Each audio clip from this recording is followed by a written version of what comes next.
Patrick revient.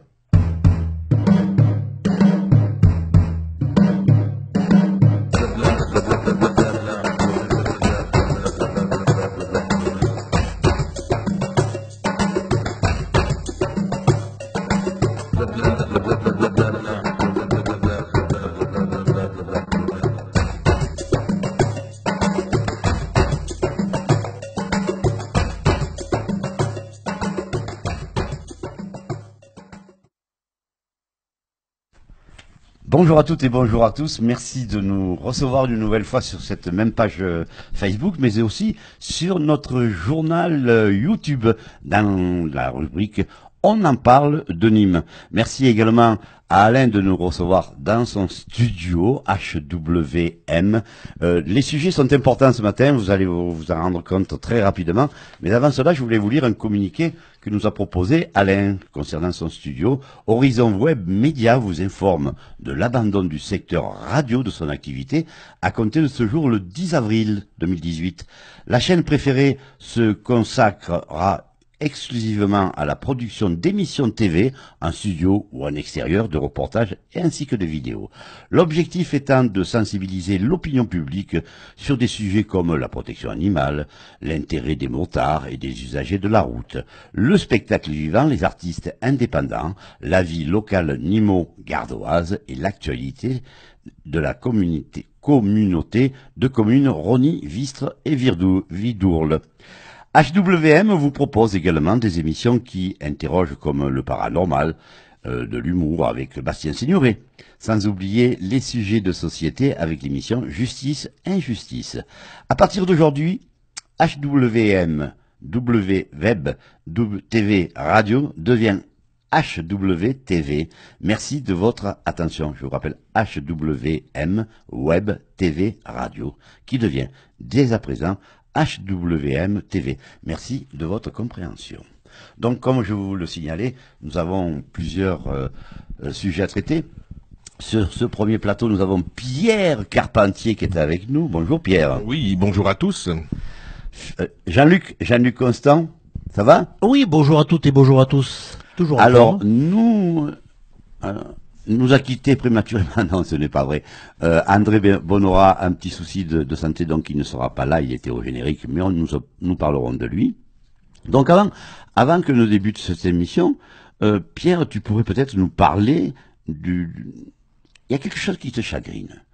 On a connu Bernard Boissier, et maintenant on nous parle de Laurent Boissier. Patrick Champ, nous le connaissons particulièrement bien, c'est quelqu'un que nous aimons beaucoup, cet ancien footballeur de Nîmes Olympique, c'est arrière. Hein, Alors qu'est-ce qui te travaille? Qu'est-ce qui ne va pas entre Patrick Champ et Laurent Boissier? Ce que je suis surpris, c'est l'attitude de Laurent Boissier par rapport à Patrick Champ. Moi, je voudrais simplement que Laurent Boissier, qui apporte son eau, qui apporte ce qu'il a à faire au niveau du club, il le fait bien, mais il ne faut pas oublier que Nîmes Olympique, c'est une famille avec des gens qui aujourd'hui, gèrent le Nîmes Olympique, mais il y a aussi toute une histoire avec des personnes qui ont construit le Nîmes Olympique, et aujourd'hui, Nîmes Olympique est en phase de montée en Ligue 1. On en est tous contents. Chacun a fait son boulot. Ce n'est pas que le président SAF, ce n'est pas que Laurent Boissier, mais il ne faut pas oublier tous ceux qui ont participé. Il y a eu des hauts et des bas. L'histoire de Conrad, tout ça, on l'a tous subi, on l'a tous vécu, on a tous serré les dents, et on a tous été derrière le club. Et aujourd'hui, il faut pas, il n'y a pas les bons et les mauvais. Et à Patrick Champ, il a fait un travail extraordinaire. Il continue aussi à faire un travail extraordinaire avec les anciens joueurs de Nîmes Olympique, parce que c'est l'histoire du club. Il faut jamais oublier son histoire, il faut jamais oublier ses parents, il faut jamais oublier ses grands-parents, et l'histoire d'un club, c'est ça aussi, et ça l'est dans la difficulté comme dans le succès. Et aujourd'hui, c'est pas parce que le succès est à notre porte, ce que je souhaite, que il faut aussi oublier tous ceux qui ont participé au niveau du club. Voilà, si on a bien compris, mon coup de gueule. Si on a bien compris, c'est que Laurent Boissier oublie facilement. Boissier, pardon. Laurent Boissier. Laurent Boissier, que je reconnais tout le travail qu'il effectue au niveau du club, mais n'a pas à porter des jugements comme ça sur des personnes. Le club, c'est une famille, et c'est une famille qui est aussi bien actuelle que dans le passé et pour le futur. Et c'est vrai que Patrick Chan a quand même défendu et défend en permanence le Nîmes Olympique. Ça, il tient encore le souligner comme tu l'as fait. Exactement, Patrick Chan, comme l'association aussi, qui est menée aussi actuellement, que Yannick Liron a repris aussi, qui est en parallèle à tout ça. Il ne faut pas qu'il y ait deux clans, il ne faut pas qu'il y ait trois clans, il faut qu'on soit tous ensemble pour porter des couleurs avec l'opération Nîmes en rouge, pour que Nîmes Olympique non seulement monte, mais qu'il y ait une cohésion, parce qu'à chaque fois qu'il y a des bagarres, en général, bien souvent, c'est pas dû à ce qui se passe sur le terrain, c'est à côté du terrain. Et là, maintenant, il faut consolider les choses. Tout n'est pas fait. C'est pas le mot risque. On va monter certainement en Ligue 1, mais une fois qu'on y est, il faut s'y accrocher et il faut qu'on avance et qu'on avance tous ensemble. Quand on dit tous ensemble, c'est de la cohésion et c'est pas cracher les uns sur les autres. Voilà et ce que tu englobes là-dedans, bien sûr, le président du Nîmes Olympique. J'englobe d'une certaine manière aussi le président du Nîmes Olympique, pour qu'il n'oublie qu'il n'est pas seul non plus. C'est vrai que c'est le chef d'orchestre, il faut un patron. Moi, je suis chef d'entreprise. Oui. Dans chaque entreprise, il faut qu'il y ait quelqu'un qui dirige, qui donne les consignes. Mais dans une entreprise, il y a des cadres, il y a des ouvriers, il y a des salariés, et tout le monde fait partie, je dirais, de l'entreprise pour qu'elle fonctionne. Donc tout ça, il faut en prendre en considération, que ça soit au niveau du staff, que ça soit au niveau des supporters, que ça soit au niveau des partenaires des entreprises, parce qu'aujourd'hui, il y a énormément d'entreprises qui sont prêtes à s'investir et à donner de la visibilité, à soutenir le club, mais il faut que les dirigeants se rendent compte. Il n'y a pas que en Ligue 1, il n'y aura pas que les droits télé. Merci Pierre. Jean-Luc, qu'est-ce que tu en penses très rapidement? Oh, mais c'est vrai que Pierre a raison de ce qu'il dit, mais moi, ce que je voudrais simplement rajouter, c'est que chacun mette son honneur dans sa poche, l'enferme dans sa poche, et qu'ils marchent tous ensemble du même côté. Voilà. Très bien. Bon, alors, le maire Jean-Paul Fournier a reçu le président de Nîmes Olympique, Rani Assaf, et les élus nîmois. Le nouveau stade de Nîmes Olympique, ce n'est pas pour demain, quoi qu'il en soit, un futur stade de 15 000 places, une nouvelle enceinte verra le jour. Il va être détruit, le stade d'Écossière sera détruit pour être reconstruit. Tu as des informations à nous donner? Oui, les annonces qui ont été faites, c'est un futur stade qui va être de 12 000 places assises et 3 000 places prévues debout. Alors il y a un projet a priori qui tient la route, mais qui pose quand même un certain nombre de questions, notamment 12 000 places. Est-ce que c'est pas un peu juste quand il y aura des équipes comme Paris Saint-Germain, comme Marseille, comme des équipes, ça va être noyé billetté. Maintenant, est-ce que c'est la loi aussi de l'offre et de la demande, de manière à ce que les prix au niveau des billets soient différents. Donc ça, c'est aussi une question. Aujourd'hui, Nîmes Olympique va monter en Ligue 1 parce que tout le monde était derrière, le public était là. On a fait une moyenne d'entre 7 et 8 000 de supporters pour la Ligue 2, ce qui est un super score. Voilà, donc le stade pose des questions. Le stade pose des questions aussi à partir du moment où on va monter aussi en Ligue 1. Qu'est-ce qui va se passer si on va détruire le stade? Qu'est-ce qui va se passer pendant les 2 ou les 3 années au niveau des travaux? Le stade actuel restera en place et c'est la municipalité qui en est le propriétaire qui devra faire les travaux nécessaires. Non. Ce qui est prévu, c'est que dans le projet du président Assaf, c'est que le stade soit détruit, il soit réorienté. Aujourd'hui, il est parallèle à l'autoroute, il serait perpendiculaire à l'autoroute avec une jonction sur la partie des Cap Costières pour l'aspect parking. Donc ça veut dire, je crois, il est prévu entre 2 et 3 ans de travaux. 2 et 3 ans de travaux. L'année prochaine, on risque, une fois plus, on va monter en Ligue 1.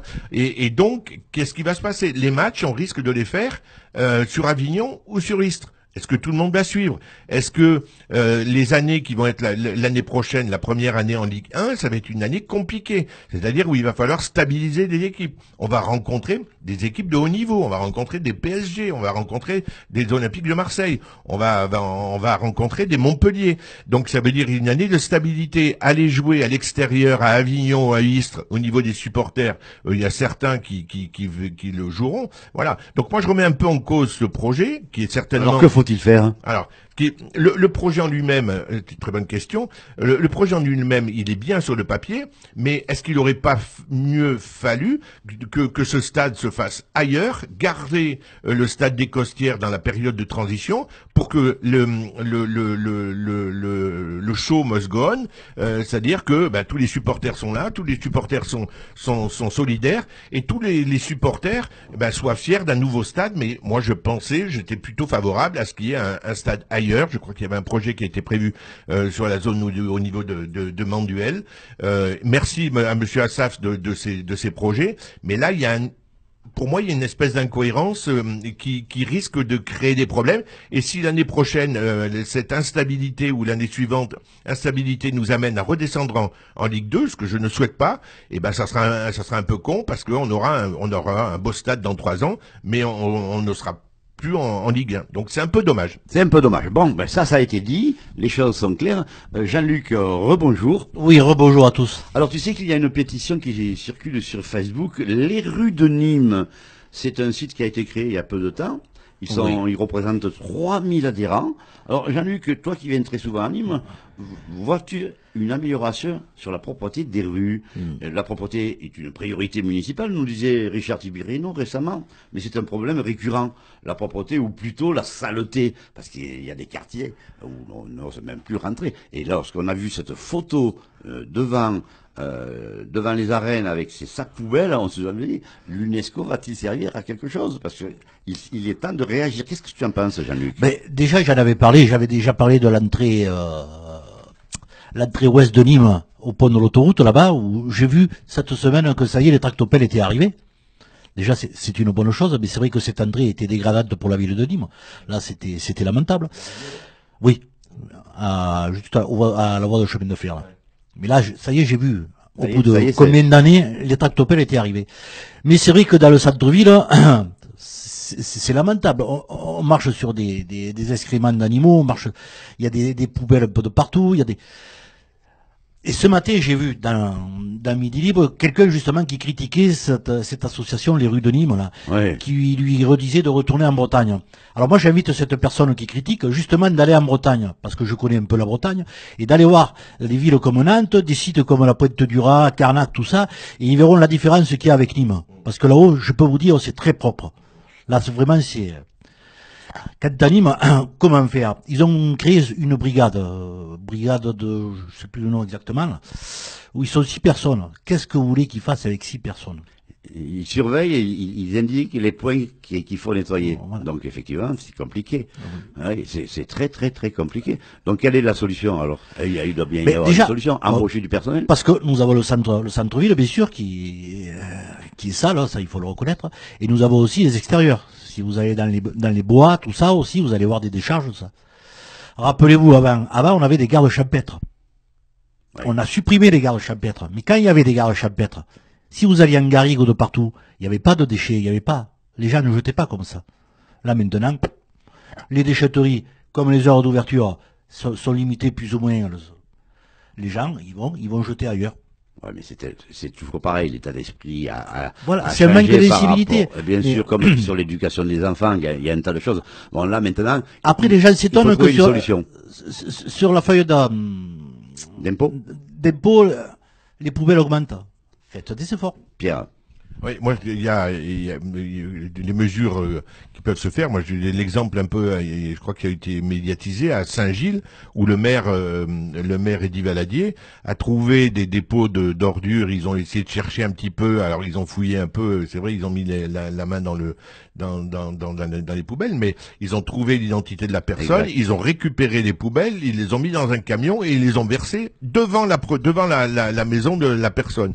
Eh ben, c'est des méthodes méthode qu'il faut, et puis bon, qu'il faut essayer d'appliquer. Donc moi je dis chapeau, et puis surtout les médiatiser. Et je pense que ça peut être aussi une prise de conscience intéressante. Donc les rues de Nîmes, allez-y sur cette page Facebook parce que vous verrez c'est très intéressant et on félicite le responsable et on le salue au passage puisqu'il viendra un jour nous rejoindre dans l'émission. Alors continue. Et puis, voilà, et puis il y a une autre chose aussi, parce que là, quand justement j'étais un peu dans le centre-ville, il y a des endroits où on passe, on a une odeur d'urine, c'est insupportable. Qu'est-ce qui s'est passé? Mais c'est pas que Nîmes, c'est pratiquement toutes les grandes villes. On a supprimé les toilettes. Par contre, on met des canisettes pour les animaux, pour les chiens, tout ça. Là, on en met un peu de partout, bien qu'il y ait encore pas mal d'excréments d'animaux sur les trottoirs. Mais regardez les toilettes sur Nîmes, et même dans les autres villes, vous en avez très très peu. Très très peu. Exemple, vous en avez sur Jean Jaurès, une ou deux. Faites autour des arènes combien vous avez de toilettes autour des arènes. Non, c'est vrai, c'est exact. Voilà. Tu es obligé d'aller contre un arbre si tu as vraiment envie. Hein. Si tu as des problèmes de prostate, tu es obligé d'aller contre un arbre. Je plaisantais, bien sûr. Hein. Je plaisantais. Non, mais c'est vrai. Mais moi, je trouve que c'est lamentable d'avoir supprimé toutes ces toilettes. Je vois une ville comme Grenoble, où je vais souvent, ils les ont remises. Ils ont remis ce qu'on appelle des pissotières. En plus, elles sont très esthétiques, elles sont jolies. Et il y a de moins en moins d'odeur d'urine dans les rues. Bon. Alors, il faut améliorer le ramassage de toutes ces poubelles, etc. Pourtant, il faut un sacré boulot, les gars qui bossent là-dedans. Mais apparemment aussi, d'après ce que j'ai entendu l'autre fois quand on était chez les commerçants, il y a des horaires qui correspondent pas trop non plus. C'est-à-dire je sais pas, il faudrait voir peut-être avec eux. Les horaires apparemment, il y a des horaires des éboueurs qui passent dans l'après-midi. Oui, mais ils passent toute la journée. Les gars qui passent avec leur petite voiture passent toute la journée. Il est évident que si le gars est passé avec sa voiture, qu'il a récupéré des poubelles devant, par exemple, devant les arènes ou la maison carrée, si quelqu'un après vient les déposer, c'est là le problème. Mais il y a un problème beaucoup plus important, c'est que ces poubelles demeurent de 18h à 5h du matin. C'est ça le problème. Hein? Oui. Ah oui, il y a ça. Puis après, comme je vous dis, il y a la saleté des excréments dans les rues de Nîmes. Alors, qu'est-ce qu'il faut faire avec les animaux? Alors, les tenir en laisse, les empêcher de faire pipi, J'ai deux solutions. La première fois, on tue le chien, la deuxième fois, on tue le propriétaire. D'accord. Je plaisante. L'ouverture de la chasse, mesdames et messieurs, c'est l'ouverture de la chasse. Mais c'est vrai, on a mis des sacs à leur disposition, des petits sachets, on leur a mis des canisettes, il n'y a rien à faire. L'incivilité, tu le soulignais tout à l'heure, Philippe. Jean-Luc. Non, c'est dommage parce que.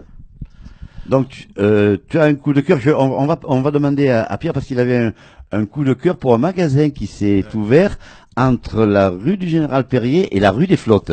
Tout à fait. Alors on en parlait lors d'une dernière émission par rapport au commerce. Et là, il y a eu quand même un beau rayon de soleil qui s'est passé à Nîmes la semaine dernière, puisque il y a eu l'ouverture à l'entrée du boulevard Général Perrier, le magasin Max Mara qui ouvre le boulevard, qui donne une belle image à ce boulevard, qui nous amène, j'oublie pas les états aux halles de Nîmes, face à la Maison Carrée. Et donc, il faut savoir, autant on a dit que le bout du boulevard était complètement sinistré, parce qu'avec un taux de carence qui est quand même important, autant là, une belle enseigne, et qui devrait, j'espère, en amener d'autres. Et donc, il faut dire aussi à la Roita, comme quand les choses vont bien, il faut le dire. Surtout que nous avions une émission sur les commerçants mardi dernier du centre-ville. Ils se bougent. C'est quoi ce magasin? Max Mara. Max Mara, c'est un de tout ce qui est prêt-à-porter féminin, une belle enseigne, une belle image. Pour les Nîmois, c'est l'ancien Ricky Rack. Il y avait un magasin qui s'appelait Ricky Rack, qui est juste à l'angle de la rue des Flottes, je connais très bien, et de la rue du Général Perrier, pratiquement face à la Maison Carrée.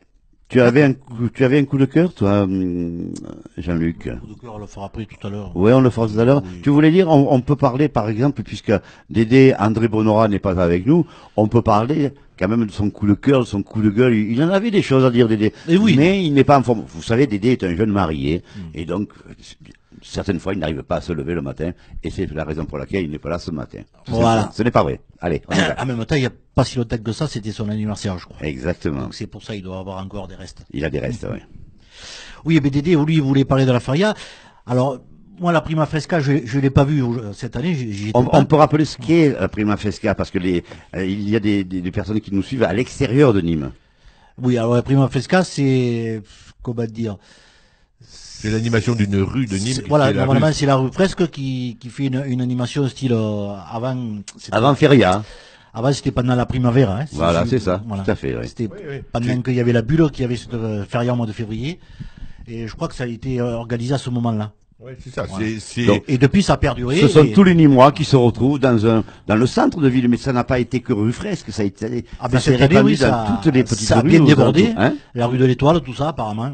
Ouais, mais enfin, c'est particulièrement la rue Fresque. Il faut féliciter tous le 421, Ouais. des bistrots comme ça, tous les magasins qui se sont dit, il faut qu'on se bouge pour que la rue bouge. Il y a eu aussi la rue de la Madeleine au niveau des commerçants qui ont bien bougé aussi. Donc, il faut savoir le dire. Et là, la rue Fresque a lancé cette animation qui commence maintenant à se généraliser et qui est absolument géniale. C'est-à-dire que c'est là qu'on se rend compte que vraiment les Nîmois ont le sens de la fête, les Nîmois aiment leur ville, les Nîmois, voilà, quand on leur donne des moments de fête, sont à la hauteur de ce qu'ils sont, de leur personnalité et de l'histoire de la ville. Et les commerçants ont envie de vous recevoir en centre-ville, sachez-le.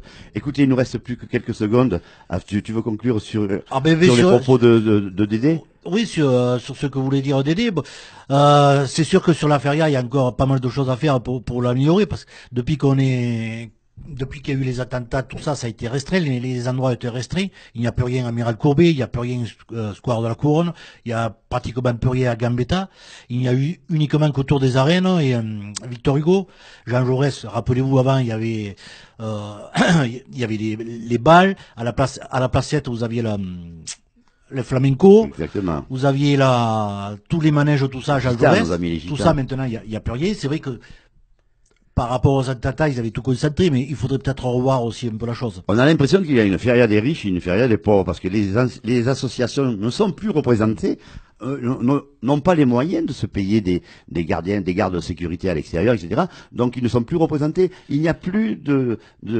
bodegas associatives. Et à oui, Nîmes. c'est que pratiquement que des bodegas privés, alors qu'ils pratiquent des prix, je vous dis pas. Oui. J'ai vu des demi de bière à 7 euros, alors quand même, il faut arrêter là. Et il faut remarquer aussi et féliciter l'action du club des Taurins qui a lancé toute une étude et toute une audite au niveau de la feria là, qui est sortie cette semaine pour préconiser justement un certain nombre d'actions pour relancer la feria dans un certain nombre de choses, dont une chose que j'ai connue quand j'étais petit et jeune, c'est l'ouverture du 6e taureau. Exactement. Pour moi, qui était quelque chose on était content derrière la grille et on attendait que la porte s'ouvre au 6e taureau. Là aussi, c'était encore par rapport aux attentats. Hein. D'accord. Non, c'était bien avant. C'était bien intéressant. Bien. Nous allons nous séparer. Vous voyez, un petit coup de magie, puis nous nous retrouvons dans quelques petites secondes. À bientôt. Merci Pierre. Merci Jean-Luc. Merci à vous. Eh bien, nous revoilà dans les studios de HWM à la technique Alain et un changement de plateau. Nous avons dit au revoir à Pierre Carpentier. Philippe Roata est là. Alors, il m'a promis que ce matin, il ne ferait pas un seul sourire. Donc, soyez rassurés, mesdames et messieurs, cela ne changera pas beaucoup. Quant à Jean-Luc, vous le connaissez, lui, c'est la bonne humeur, c'est l'homme de redescend. Oui. C'est ça, c'est important. Oui. Alors, nous avons un homme heureux ce matin.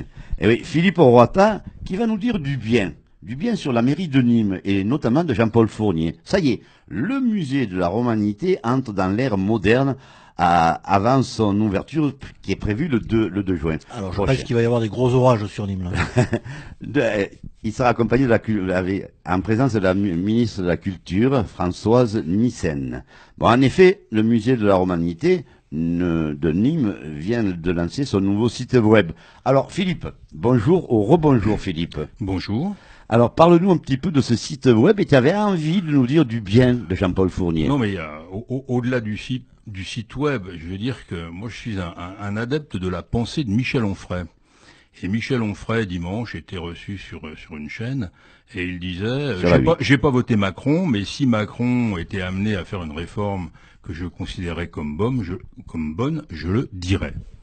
Donc moi, le musée de la Romanité, je suis très tranquille parce que depuis le départ, depuis les premières idées de musée, j'ai toujours été pour. Et si je veux dire du bien du maire de Nîmes, c'est que pour arriver a lancé ce projet, Il a fallu qu'il se batte contre beaucoup de bon voilà. nombre de personnes. Hein. Il fallait quelqu'un comme le maire de Nîmes, c'est-à-dire quelqu'un d'audacieux, d'autoritaire, ne lâchant rien, parce qu'au départ il était tout seul, parce que comme ça se passe souvent à Nîmes, j'ai souvent tendance à le dire, tout le monde est contre. Hein. La gauche était contre le musée de la Romanité, communistes et socialistes et les Verts, que Lachaud était pas pour, puisque dans un conseil municipal, il avait annoncé qu'on n'avait pas les moyens de faire un musée comme ça. Bon. Le maire a tenu bon. Alors naturellement, on n'a toujours pas le plan de financement définitif, mais ça, c'est les problèmes du maire. Il reste que quelques petites choses à bon. régler, nous disait Marie Bourgade la dernière fois. Oui. Non, mais je veux dire que ce musée, il faut bien mesurer ce que ça va apporter à Nîmes. Moi, je le dis souvent, on a un des plus beaux centres-villes de France, mais là, quelle ville en France peut confronter architecturalement la maison carrée d'art d'un côté, et 500 mètres plus loin, le musée de la Romanité d'Élisabeth de Portzamparc et les arènes de Nîmes. C'est deux confrontations architecturales majeures qui vont faire que, comme la France est la fille aînée de l'Église, Nîmes sera la fille aînée de la Romanité à l'ouverture du musée. Parce que ce musée, il est nécessaire parce que moi je connais les collections j'ai travaillé à la mairie de Nîmes il y a 15 ans, je connais parfaitement les collections, je connais parfaitement le projet culturel de la conservateur qui s'appelle d'ailleurs Dominique Dard et qui a la chance de terminer sa carrière dans ce musée, et que c'est elle qui a monté le projet culturel de ce musée.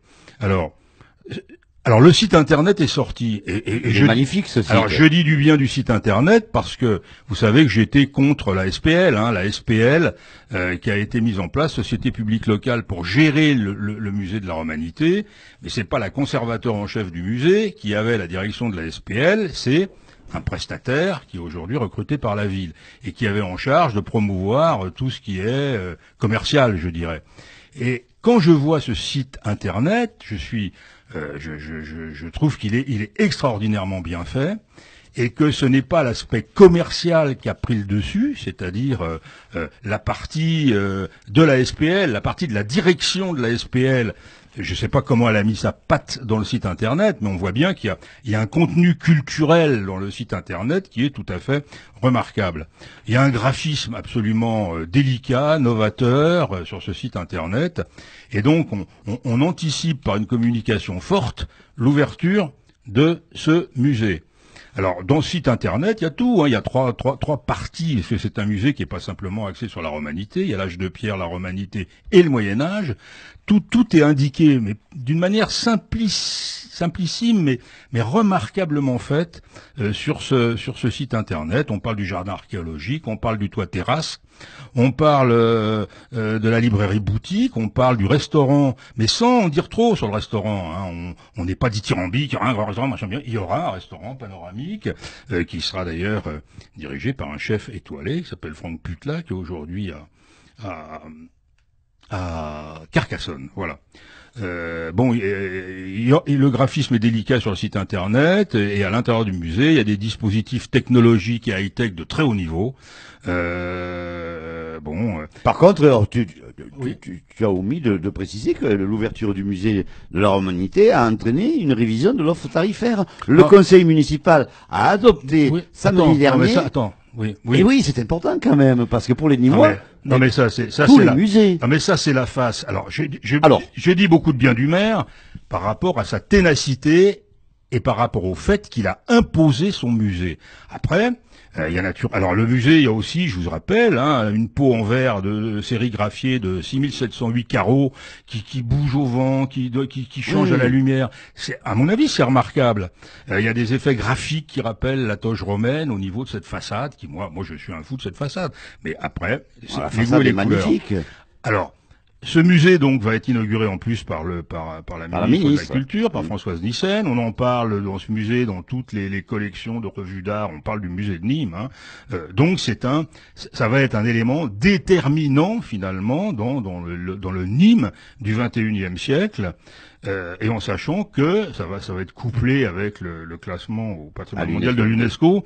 Et tout ça, c'est remarquable. Alors tout ça, je le mets à l'actif du maire, parce que s'il n'avait pas été là, je pense qu'il n'y aurait pas eu de musée de la Romanité. Parlons de la gratuité que nous Alors, avions, que nous, ni moi, nous étions privilégiés mais ça, quand même. alors ça, c'est la face La page cachée. caché du maire que j'aime pas, c'est-à-dire il continue d'engueuler Catherine Bernier-Boissard ou Sylvette Fayet-Francourt au Des conseil amis, quoi. municipal de dimanche, c'est-à-dire il leur coupe la parole, il leur coupe le micro, ils ont une fois par mois et demi, ils peuvent développer leur point de vue pendant 5 minutes, on leur coupe le micro. Oui, mais sur Il a- Midi, bon. sur Midi Libre, sur Objectif Oui, Guerre, bon. elles ont la possibilité de s'exprimer. D'accord, mais aussi, ils ont le quand droit même. aussi, en étant élus du peuple, de pouvoir s'exprimer au conseil municipal, qui est le lieu de la démocratie. Et quand on fait un musée de la romanité et qu'on voit le poids des Romains dans le développement de la démocratie après Athènes, on peut se dire quand même que le maire pourrait faire quelques efforts. Donc c'est toi qui m'oblige à dire du mal de lui. Alors après il y a tous les problèmes de tarifs, bah évidemment. Ah ben voilà. On a la gratuité des musées. Alors, je parle pas du musée de la Romanité, parce que lui,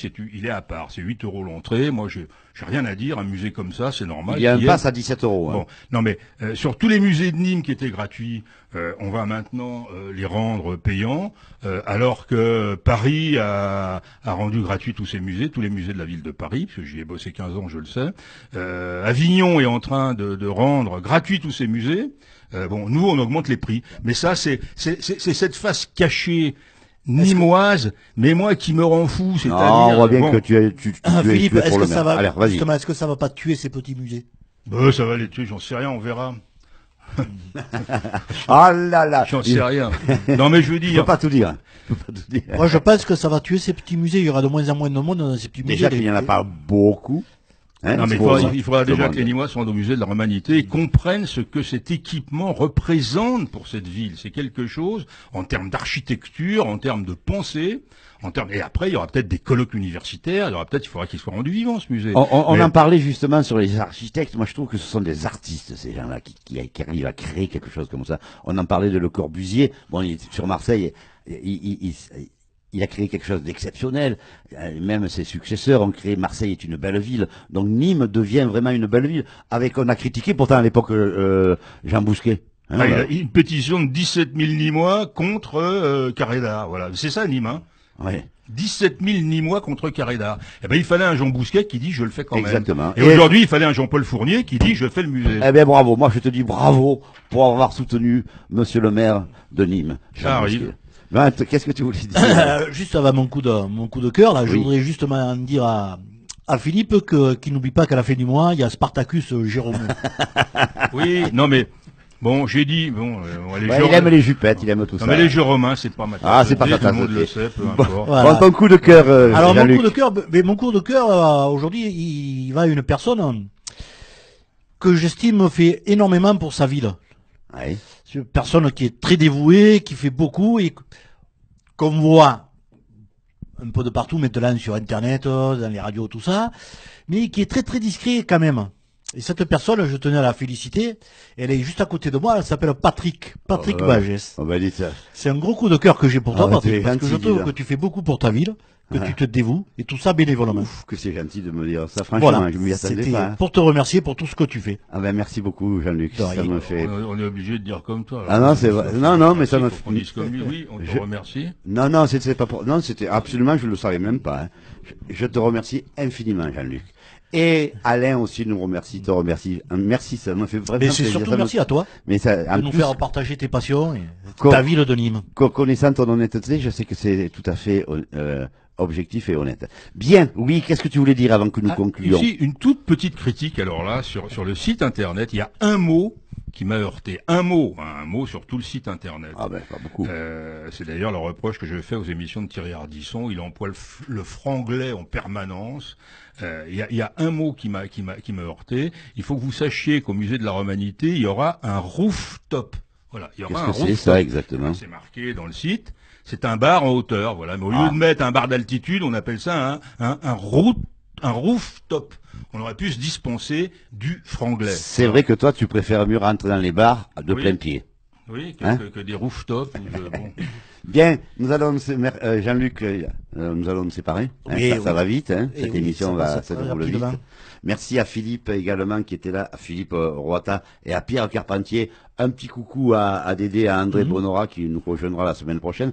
La semaine prochaine, nous serons dans un magasin, nous retrouverons notre identité Van Gogh et la semaine d'après, nous serons chez Véronique Adam dans la rue du Chapitre, son magasin Shabada. Merci à toutes, merci à tous. Et aimez-vous les uns les autres, nous dit Pierre. Merci à tout cas, à toi aussi, Alain, de nous recevoir toujours avec autant de gentillesse dans tes studios HWM, qui de ce studio deviennent une télé et non plus une radio-télé. Merci à toutes, merci à tous et restez nous fidèles à cette page. Bye bye.